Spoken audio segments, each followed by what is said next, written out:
معزز سامعین، السلام علیکم ورحمۃ اللہ وبرکاتہ۔ امید ہے آپ تمام دوست خیریت سے ہوں گے اور اپنے گھروں میں خوشسرور ہوں گے۔ آج کا ہمارا جو موضوع ہے وہ یرقان کے حوالے سے ہے۔ ہر دوسرے آدمی کو یرقان کی کیفیت بتائی جا رہی ہے۔ ہر جب ٹیسٹ کرواتے ہیں تو اس میں یرقان ہی آ جاتا ہے۔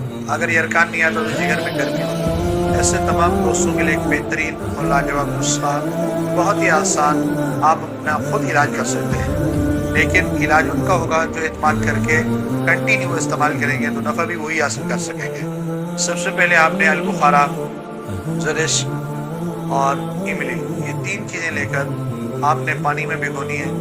یہ شٹان رات کو بھگوئیں، صبح استعمال کریں، اور صبح بھگوئیں اور شام عصر کے ٹائم استعمال کریں۔ اس دوران چاول اور گوشت، تلی ہوئے اشیاء تمام پرہیز کریں۔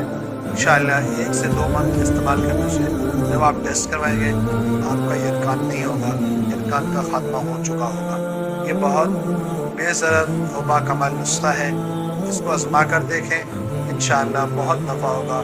جزاک اللہ۔